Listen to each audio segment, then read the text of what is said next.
My next guest is Dr. Grace, a dear, dear friend of mine, correspondent out of Washington, D.C. and Boston, Eastern Coast Line, and she's been with me for years now on Freedom Friday, with us almost every Friday, and she also is the politics and culture editor of the World Tribune. She's also the host of American Heartland with Dr. Grace, and today Dr. Grace and I are going to bring on a good friend of both of ours, actually, Keith Davies from RescueChristians.org. And so, Dr. Grace and Keith, are you guys here? Yes, we're here. Okay, fantastic. Well, Dr. Grace, welcome. You're here every Friday with us. God bless you. And you've recently interviewed Keith. So why don't you introduce him to our audience and let's just jump in on this conversation because I mean there's a huge travesty going on in the world that the media is largely ignoring. That's right, Carl. You know what?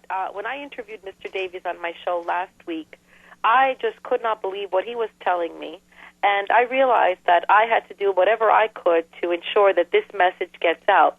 Essentially, we have over 20,000 Christian children who are currently the victims of the ISIS has killed their parents, essentially. Yep. So these children are wandering around in a war zone.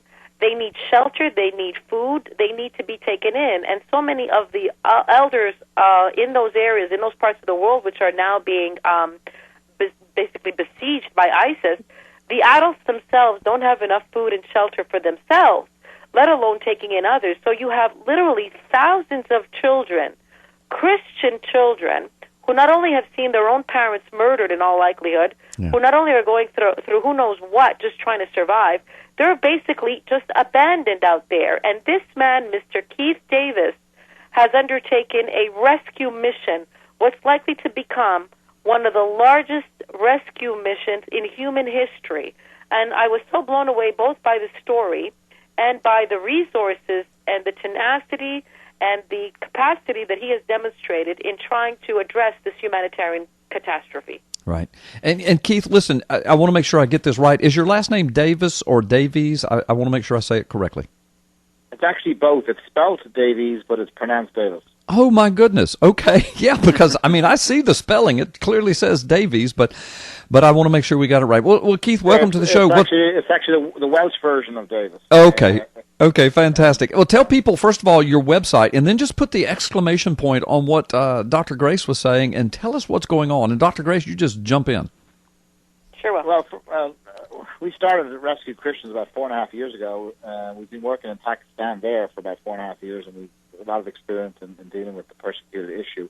And we actually have three forms of rescue we do in Pakistan, which is the saving of slaves, the saving of people victims of blasphemy, and also saving of kidnapped girls who have been forced to convert to Islam and raped, and we save those girls as well. So we've been working on that issue for about 4.5 years, and in Pakistan we've saved close to between 3,000 and 4,000 people in that period of time. Yeah. And once the catastrophe started with the invasion of Iraq, we've been working frantically to build the contacts and networks to be able to do something over there. You know, most organizations are involved in feeding people and keeping them in refugee camps and keep feeding them and keep them in refugee camps. We have a completely different attitude. Our attitude is, you know, we want people to renew their lives. I mean, it's all very well to keep giving people food. And I think we've just lost Keith. Can you hear him? I can't hear him. I hear him very, very faintly in the background. Okay, hold on just a moment, Keith. I'm not hearing him at all, Joey. Are you hearing him going out over there? I hear him. Okay, well then it's something with me then. All right, forget me. As long as the audience is hearing, keep going, Keith. Yeah, change your headphone. Yeah, that's what I'm going to have to do. But hey, I just want the audience to hear you. So I'm sorry for interrupting. You pick up where you left off. I can hear you now, so go ahead. Right. So our attitude is that we want to renew people's lives. We want to, in other words, based on our knowledge and our analysis of the situation going on over there, as well as biblical prophecy too. Yeah, absolutely. Is that Christianity is finished in Syria and finished in Iraq. There will be no more Christians able. And you know, we have no problem if you want to get Christianity back to Iraq, then the policies of the United States needs to change very rapidly. In fact, it's probably too late now. But would be to go and defeat ISIS and destroy them, not to just to degrade them, just go in there with the United States Army and destroy them. But politically, we don't have the will to do that. So if we don't have the will to do that, then the summation is that Christianity is then finished in Syria and Iraq. So we know that. Since we do know that, our objective now is to rescue as many people as possible and get them to renew their lives in different parts of the world. All right, now stop go ahead. I'm sorry. Finish your sentence, and then I want to interject. Okay. So we sent over people, security teams of people, to analyze the situation there with the objectives of to moving families out of the area. And then that's when our people on the ground discovered all these orphans. Yeah. There's about 20,000 on the Turkish borders between Iraq and Syria. There's probably a further 10 to 15,000 in Syria, and there's a further several thousand in Kurdistan, and also in Lebanon and in Jordan. So there's at least 50,000, probably more, that need to be given a new home, right, and get out of the area. Wow. Folks, are you hearing what Keith Davis is saying? 20,000 kids, maybe as many as 50,000 children whose parents have been murdered by the religion of peace. And some of these kids are as young as 1 or 2. I mean, that's even more chilling. They run from all ages. Yeah. And even younger than that, even younger. We actually just spoke to our people on the phone today, and there's even kids as long as under a year. And what happened was they found them on the side of a wall, like at the bottom of a wall. Yeah. The kids the parents were murdered, and the kids were just sitting there like a 6-month-old. Right, they picked them up and brought them to the orphanage or locally in Syria, whatever it was. So they're even younger than that. Tens and tens of thousands of kids. And folks, listen, if you, I know that you believe them and believe me, but if you want to verify all this, go to rescuechristians.org, rescuechristians.org. You'll see on the front page, there are many articles there. Keith has written several of them, but there's one entitled Christians Mass Murdered by ISIS, rescuechristians.org, working to save 20,000 orphans left behind. Read that. The documentation is there. The pictures are there. rescuechristians.org. So Keith, I mean, what's next? What can we do? What can our audience do? I mean, pray, of course, get involved, but how and what's happening next? Well, we've actually made an amazing set an amazing precedent. The Spanish government has agreed to take as many as they can, and the ones that they cannot take, they're going to go to the European partners and get them to do. They're going to set the example. And what Spain has done, which is unprecedented in history, I've never seen this, they are actually going to grant immediately, without any questions asked, Spanish passports to all the children they take. Wow. Basically, they become Spanish citizens, at least temporarily, right? And they're whisked away. And we have already 11 churches in Spain that have agreed to take 100 children each, and that's just in 1 week's work. Wow. So we haven't, we've just started it. So we're anticipating over the next, hopefully the next 6 to 8 weeks, that we'll have all 20,000. We have an organization on the ground there that knows where all these kids are. They've been documenting them, so they're going to bring us to them.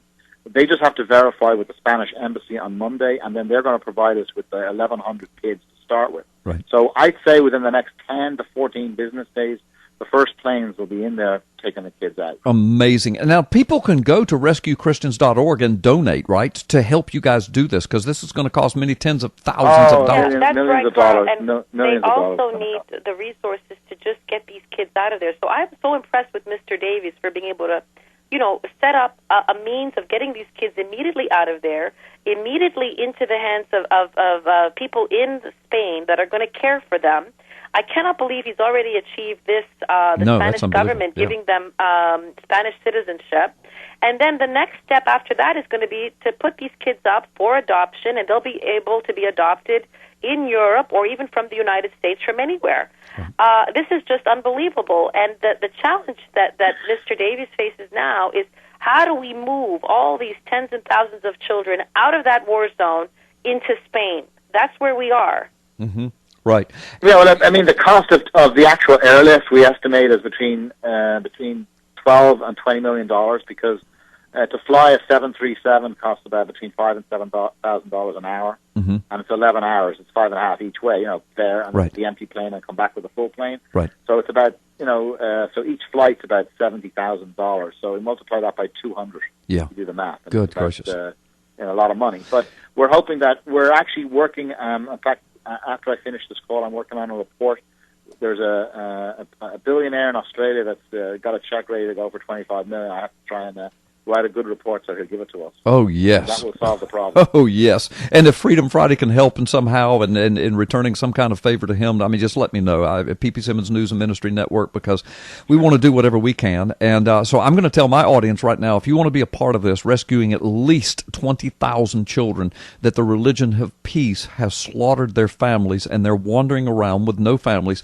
The Spanish government is getting ready to get them out of there along with RescueChristians.org. And pretty soon we can get these kids up for adoption around the world. But if you want to help in this, go to RescueChristians.org, click the donate button, and do it right there. Correct, Keith? That's correct. You can use PayPal and regular credit card, and there's also on the Rescue Christians website at the contact there's an address if you'd like to send a check. Okay. If you prefer to do that and way you know, too. I'm afraid that the situation is only going to get worse, because the latest reports are that now ISIS has formed an alliance with Nusra Front, which is an Al-Qaeda affiliate. Uh-huh. So now these two previously sworn enemies are going to collaborate together. Uh-huh. And I think that the war there is just going to get worse. It's going to get more ferocious. Sure. They're going to go after the Kurds immediately, and they're going to go after this so-called moderate Syrians. Yeah. So this situation is only going to escalate, and it is astonishing to me, as it is to Mr. Davis, that the media has not been covering this. This is one of the greatest humanitarian catastrophes of our time. Yeah. And why is it that you're only hearing about it on my show and on your show and on very few outlets? Yeah. Yeah, this is astounding. Listen, guys, we've got to take a quick time out. Listen, my guest this afternoon is Dr. Grace, who is a correspondent out of Boston and Washington, D.C. to Freedom Friday and has been for years. Of course, she's the host of her own show, The American Heartland with Dr. Grace. She's also the politics and religion editor of the World Tribune, a dear friend of mine and sister in the Lord. And our guest with us is Keith Davis from RescueChristians.org. If you were with us in the first 15, 20-minute segment, a chilling segment as we hear him speaking of the tens of thousands of children whose parents have been slaughtered by ISIS in Iraq and Syria, and they're just waiting on the borders over there. They have no families. They have no food, water, clothing, shelter. But RescueChristians.org, they're doing something about it. They're getting thousands and thousands of them out. They need your help. Go to their website. You can donate there. But Keith has been telling us about it. Keith, so a lot of these Christian communities that have been devastated and destroyed are some of the oldest Christian communities in the world. I mean, some of them dating back to the time of Jesus, to New Testament times, right? That's correct. Over 2,000 years, around 2,000 years since the very birth of Christ. Yes, that's absolutely true. And Mosul was one of the oldest settlements as well, and that's gone now. That's under the jurisdiction of ISIS. Yeah. And there's other tragedies there. That there's these slave girls, girls being sold off to slavery, yeah. and that's a problem that we are also trying to address as well. And in the near future, we actually are working with some people that are going over there to try and sort of rescue some of those people. So we can't really. Right, and one of the advantages of getting all of these Christians out of there and into the Western world is, if you think through what will happen 10, 20 years from now, I mean, this war against these radicals is going to go on.